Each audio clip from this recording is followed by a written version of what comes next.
Morning class. आज हम बात करेंगे कैंसर के बारे में। ठीक है, ये किस प्रकार से होता है कैंसर। यहाँ पर देखिएगा, इसको बेसिकली ट्यूमर कहते हैं। ठीक है, देखिएगा इसमें जो ट्यूमर है, tumour are of two types. ये ट्यूमर टू टाइप्स के होते हैं। फर्स्ट इज देखिएगा बीन्स एंड आपका सेकेंड है आपका मेलिगेंट। ठीक है, अब देखिएगा ये जो ट्यूमर है ये टू टाइप्स के हैं, आपका मेलिगेंट एंड आपका बीन्स। इसमें देखिएगा जो बीनिंग है आपका, ये किस चीज़ के लिए रेस्पॉन्सिबल है, किस टाइप के कैंसर के लिए रेस्पॉन्सिबल है। देखिएगा कभी कभी जो ट्यूमर होता है वो एक आपके फिक्स डायरेक्शन में ही प्रेजेंट है, मतलब शरीर के किसी भी ऑर्गन में प्रेजेंट है। ठीक है, तो वो क्या होगा, अपनी लोकेशन को चेंज नहीं करेगा, वो वहीं पे सेल्स की फॉर्मेशन करेगा और उसी के आसपास के सेल्स को कॉज करता रहेगा। ठीक है, ये जो प्रोसीजर है इस टाइप का ट्यूमर होता है इसको आपका बेनिंग ट्यूमर कहते हैं। क्लियर हो गया। दूसरे की अगर बात हम करें मेलिगेंट की, मेलिगेंट स्प्रेड एंड आपका मैस्टिकेसिस। इसमें क्या होता है, जो ट्यूमर है वो शरीर की पूरी बॉडी में इन्फेक्टेड करता है और शरीर के किसी भी पार्ट्स में जाकर के डैमेज करेगा। हो सकता है कि उसकी जो कुछ सेल्स होती हैं, ठीक है, मानो कि भाई ये तो फिक्स था, इसकी अपने आसपास के सेल्स को ही रिकवर करेगा। ठीक है, लेकिन जो मेलिगेंट टिश्यूज होते हैं ये क्या करते हैं, इनका कोई भी जो पार्ट होता है वो किसी और सेल, मतलब एक पोर्शन तो इन्फेक्टेड किया है इसने, ठीक है, ये क्या करेगा फिर से दूसरे सेल्स के साथ में जाकर ऐड हो जाएगा तो वहीं पे क्या होंगी, आपका कैंसरेटिव सेल्स डेवलप हो जाएंगे, जिससे क्या हो जाएगा, आपका मेलिगेंट कैंसर के लिए रेस्पॉन्सिबल रहेगा। क्लियर।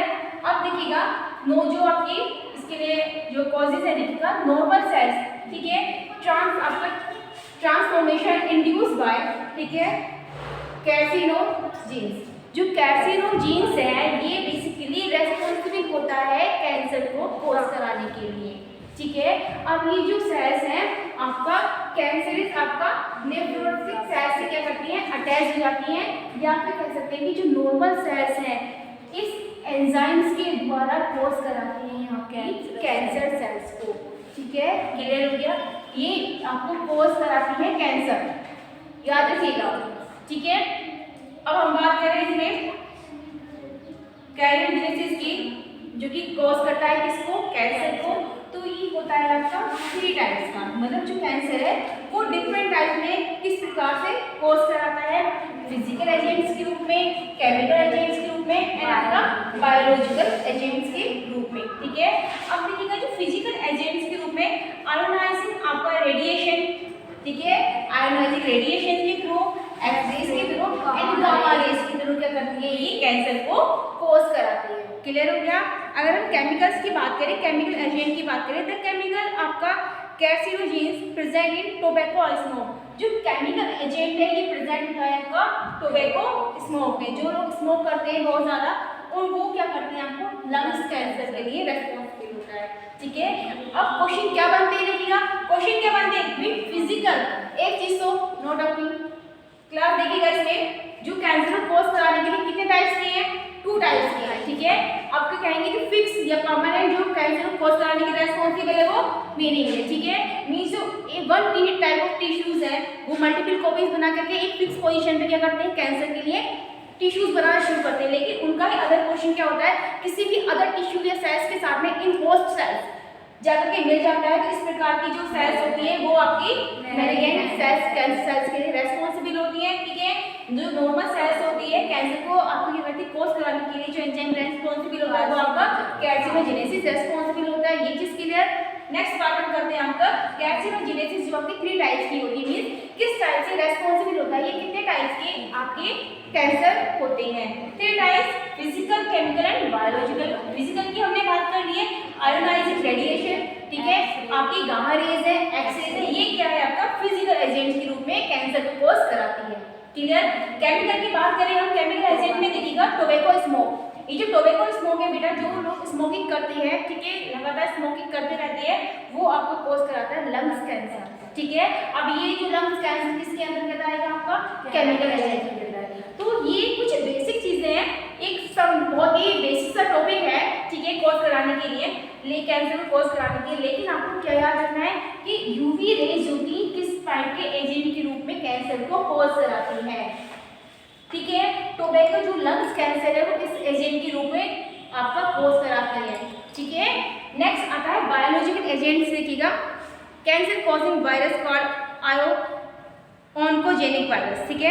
ये एक ऑन्कोजेनिक वायरस होता है जो कि क्या करता है, देखिएगा oncogenic virus having viral oncogene, एक ऑन्कोजीन वायरस है जो कि क्या करता है बायोलॉजिकली किसी भी टिश्यूज के साथ में सेल्स के साथ में मिलकर के कैंसर को कोज कराता है। अब बायोलॉजिकल जो देखिएगा कोज कराता है ह्यूमन में वो है आपका ऑन्कोजेनिक वायरस। बायोलॉजिकल ध्यान रखिएगा, बायोलॉजिकल जो कैंसर को कोज कराता है वो है आपका ऑन्कोजेनिक वायरस। क्लियर हो गया। अब देखिएगा इसमें हम बात करते हैं, इसमें आगे देखिएगा कि जो इसका डिटेक्शन कैसे किया जाता है, ठीक है, कैसे हम इसका पता लगाएंगे। तो इसमें देखिएगा बायोप्रेसी क्या होता है, देखिएगा जो डिटेक्शन किया जाएगा कैंसर का, biopsy and radiography, x ray, CT scan, इन सब की यानी कि डिटेक्शन हम कैसे पता लगाएंगे कि ये क्या है, कैंसर है, ये जो ट्यूमर है। तो उसके लिए बायोप्रेसी का यूज़ करेंगे, ठीक है। यहाँ से हम कोई भी छोटे टिश्यूज़ लेंगे, उस टिश्यूज़ को आपका माइक्रोस्कोपी से हम उसको स्टडी करेंगे।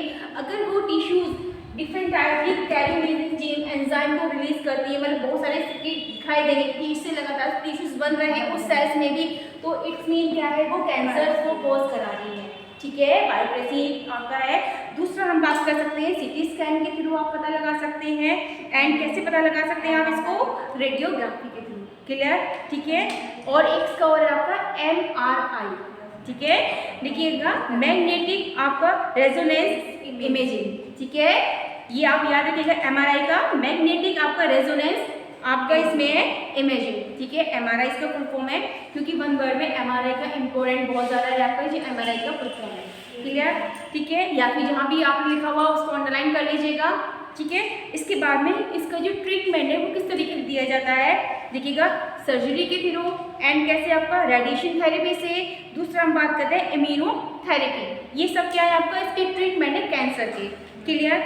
अब देखिएगा कुछ कभी कभी ऐसा हो जाता है कि ट्रीटमेंट देने में जो आपका कैसा है इम्यूनोथेरेपी है, ठीक है भाई। ये जो इम्यूनोथेरेपी है इम्यून सिस्टम पर डिपेंड करती है। इन थेरेपी को देने में क्या हो जाता है कि बॉडी का कोई भी ऑर्गन अपने आप को लॉस कर लेता है, जैसे कि हेयर लॉस हो सकता है, ठीक है, हेयर लॉस हो सकता है, एनीमिया हो सकता है, खून की कमी हो सकती है। भाई जब प्रॉपर ट्रीटमेंट मिलेगा किसको, कैंसर के पेशेंट को, तो उस कंडीशन में क्या होगा, ऐसा तो नहीं है कि उसको बहुत सारी एंटीबायोटिक दी जा रही हैं लेकिन उस पर्सन के अंदर या उस होस्ट सेल्स के अंदर जो टिश्यूज़ बन रहे हैं उन पर कोई इफेक्ट नहीं पड़ेगा, पड़ेगा। जैसे कि मैंने बताया आपका हेयर लॉस हो सकता है, ठीक है, आपको एनीमिया हो सकता है जो आपका कॉज करेगा कैंसर को। ये सब क्या है इसके आपके ट्रीटमेंट थे, ठीक है, ठीक है क्लास, थैंक यू।